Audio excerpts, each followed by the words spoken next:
Bella lay perfectly still, a single quivering nerve ending stretched taut across the mattress. She anchored the sheets over her chest with a white-knuckled grip, pulling the cotton fabric up so high it felt like a shroud. The world outside her immediate personal space was utterly consumed by night. The walls, the ceiling, the floor, and the chaotic sprawl of all her junk she hadn't bothered picking up, all were black and shapeless as spilled ink in the oppressive darkness. It was a sensory void that made her fear feel bigger, more present. All she could reliably see were the pale expanse of the bedsheets, the faint outlines of her own trembling limbs, and the tips of her toes poking out at the very end of the bed. And then there was the face, resting there, low, patient, and utterly still, precisely between her feet. 2 points of light, unnervingly still yet perpetually active, flickered like candlelight in the dark. The creature watched Bella with a serene, feline fascination, its gaze carrying the weight of ancient, deliberate observation. To the creature there seems to be nothing more profound or important to observe than a girl. Bella, suspended in a perfect, fragile state of quivering terror in her own bed. It wasn't always here. After the first terrifying visitation, the monster hadn't returned for over a month, leading Bella into a brief, deceptive peace. But then the nature of the visits changed. The monster had grown bold, its presence solidifying, becoming completely comfortable with Bella's bedroom. Now the monster came more often than not, and those nights always began the same way, with the creature silently watching her from its position at the foot of her bed. The creature was too shy to reveal itself completely in the full, terrifying scope of its form. Yet through the curtain of darkness and peripheral vision, she had seen bits and pieces of its outline around the edges of her bed. More intimately, she had felt it, and though the entirety of its features remained confounding mystery, Bella knew the creature's individual hands, specifically its hands, with the detail as clear as she knew her own. She knew the creature's hands. She knew the feel of its shockingly soft touch. When the terror peaked on the monstrous nights and when the position of her body allowed for it, the creature would reach up for her. In the beginning, when its visits were infrequent and the creature was exceptionally small, its grip would secure itself around her single finger, with the strength too secure for a hand so tiny, holding fast like a child latching onto a life raft. But the creature had grown along with the frequency of its visitations. Now its hand was no longer a tiny clamp. It was large enough to envelop hers completely, like a catcher's mitt closing around a ball. The creature's hold was always warm, radiating a steady, comfortable heat, but it was never sweaty, never, ever sweaty. Bella harbored an irrational, intense hatred for the feel of sweaty human flesh against hers. The creature, with its alien composition, provided a perfect contrast. It didn't even have flesh, not in the human sense. There was a unique, comforting texture to its hands, neither smooth nor rough, but somehow a soft, velvety mix of both, like the worn fur of a well-loved stuffed toy that had survived years of childhood embraces. It was a tactile contradiction, a monstrous hand that offered the only true, unsettling comfort in her pitch-black bedroom. And sometimes, when it held her, Bella wondered if it was fear that made her tremble, or something else entirely. The 2 spots of candlelight eyes shifted, moving with a fluid, silent motion. One became noticeably lower than the other, and in that subtle shift Bella knew the creature was tilting its head, a gesture of contemplation or perhaps curiosity.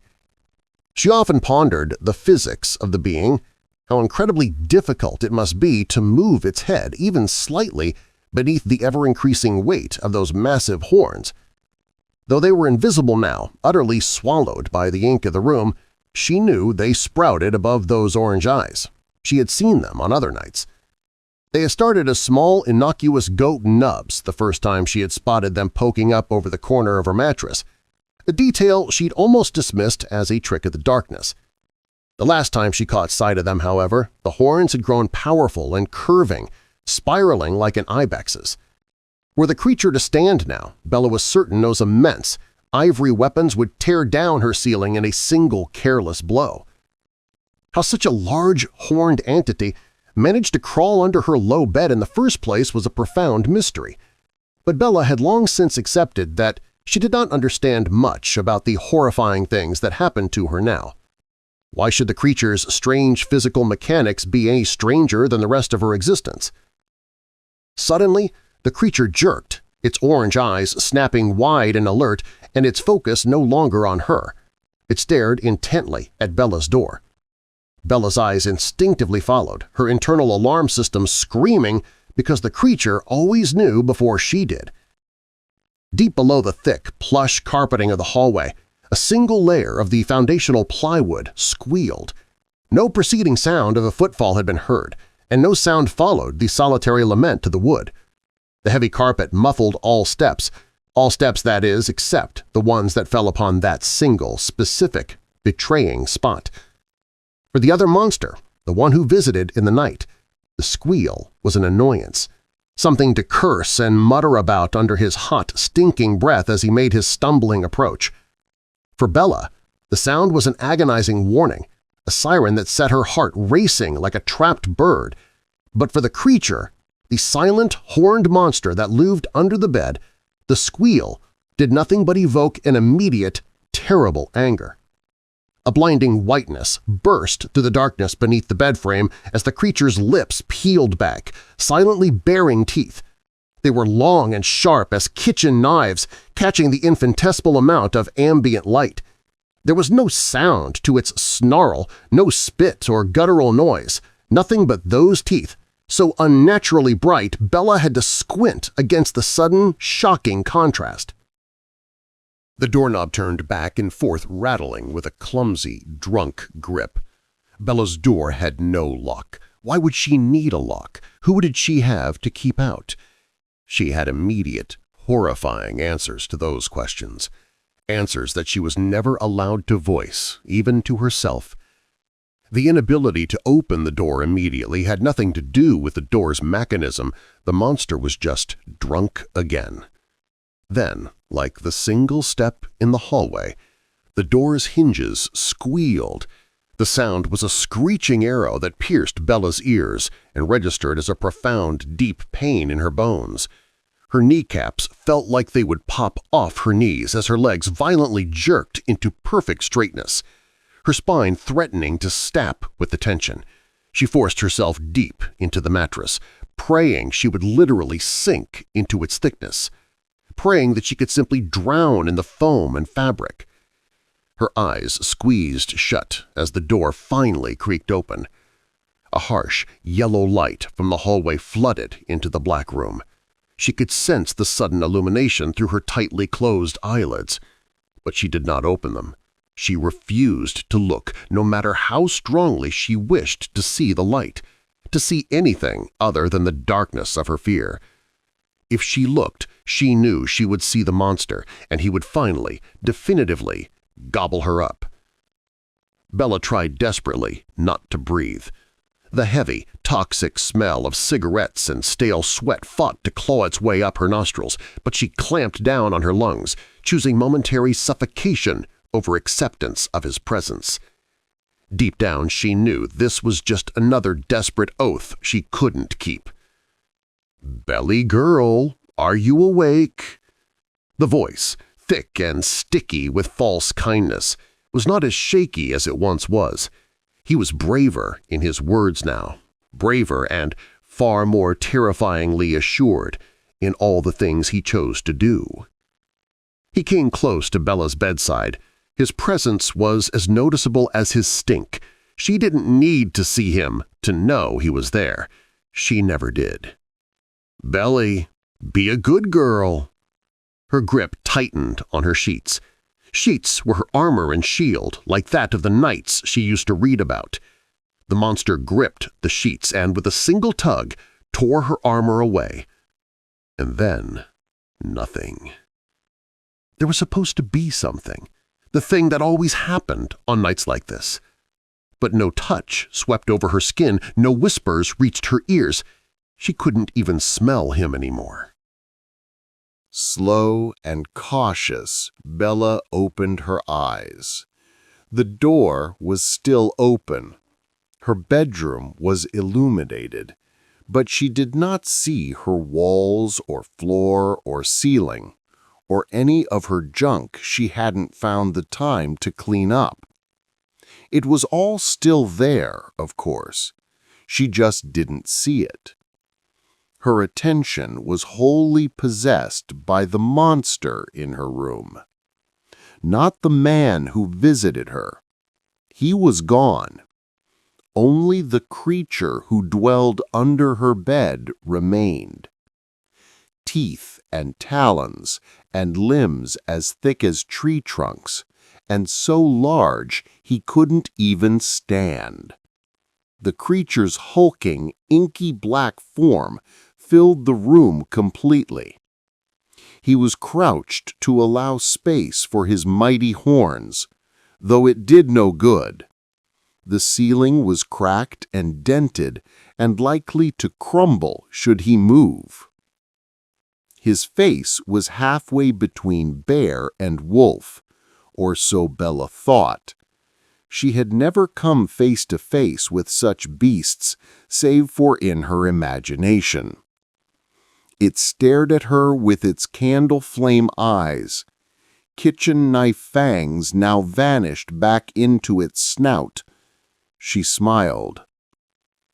The creature fell to all fours and crawled towards her bed. Even now he was still taller than she. Bella watched his movements with as much fascination as he always watched her. "Where did the monster go?" "I am still here," he answered, voice deep and powerful, but not scary. "Not you," she said, nervous for the true answer. "The man." "I gobbled him up." Bella squeaked at the blunt casualty of the statement. She wasn't angry. She wasn't sad either. She felt happy, though she was sure it was monstrous of her. Guilt burned under her skin. As if reading her mind, the creature said, "Smile if you'd like. There is no shame in it." "Why now?" Bella's eyes went wet. "Why not before?" "I was small. Now I am grown." The creature curled in on himself and slipped away under her bed like a mouse through a crack in the wall. What a strange sight it was. Sinking her head into her pillows, Bella lay in silence. Cautiously, she dangled her arm over the edge of her bed. A catcher mitt-sized teddy bear hand enveloped hers in its warmth, and she slept well that night, pleased that the only monster in her room was the one under the bed. The grip on Bella's hand was firm and soft, a contradiction that mirrored the creature itself. The relief she felt was absolute, a clean, sharp slate wiping away years of fear and dread. The man, her father, or perhaps just the man who used to be her father, was gone, gobbled up, an end as final and definitive as a fairy tale. But as she drifted toward sleep, the warmth of the creature's hand began to feel less like comfort and more like a tether. She had asked why he hadn't helped before, and he had said, "I was small." Now the grown creature had solved her problem in the most permanent way possible. A low, resonant sound started up from beneath the bed. It wasn't a growl, but a rhythmic, wet gurgling. Bella opened her eyes, listening. It sounded like the kind of noise a large animal makes when settling in after a substantial meal.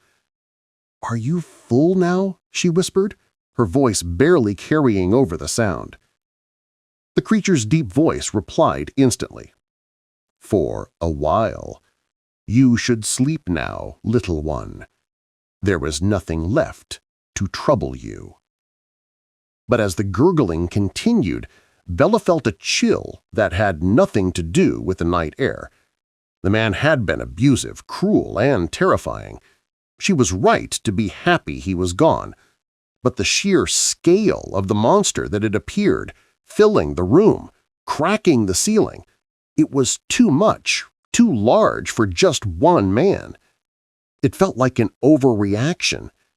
Bella had always known the monster was real.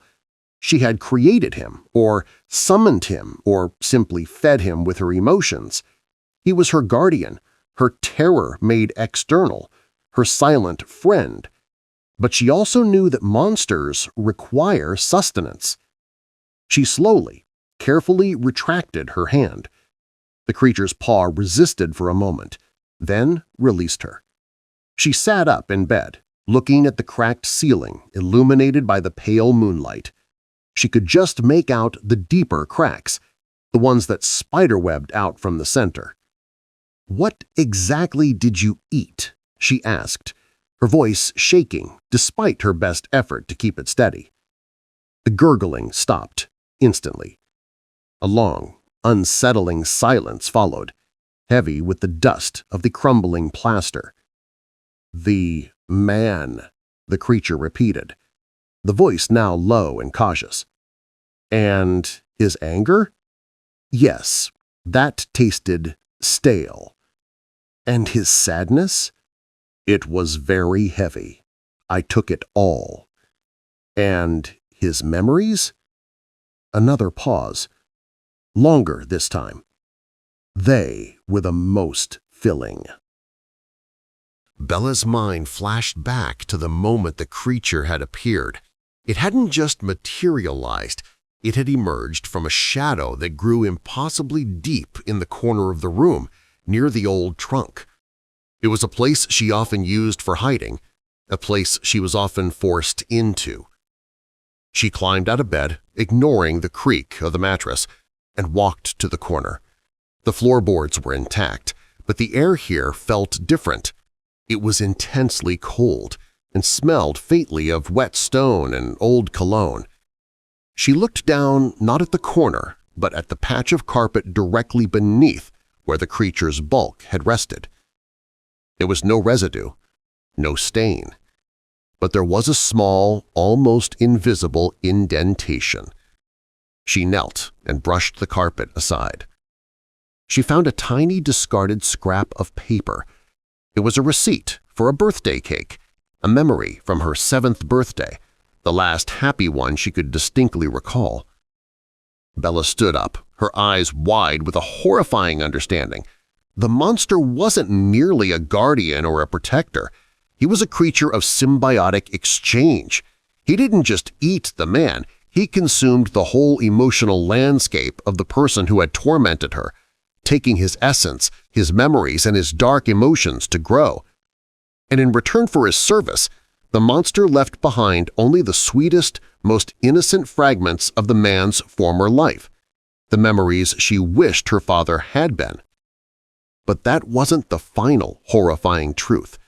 She walked to the mirror and looked at her own reflection. She saw the scar on her forehead, the chipped tooth, the physical evidence of the man's cruelty. But when she smiled, a genuine, unburdened smile, she saw something else. Her own eyes, usually a soft blue, were now blazing with a faint, mesmerizing candle-flame gold. The creature wasn't just gobbling the man. He was absorbing his substance, his negative energy, and gifting Bella with the residual power, the strength to command such a being, the grown size that proved her pain had finally reached its peak, and the predatory eyes that meant she was no longer just a victim, but the co-creator and ultimate beneficiary of the monster under the bed. "No shame in it," the deep voice murmured from below the floor. She was now not just protected by the monster, she was becoming the host for its power, ready to summon it again whenever she next felt pain, anger, or need. The only monster in her room was the one under the bed, but the real surprise was the hungry, gold-eyed little girl standing over it.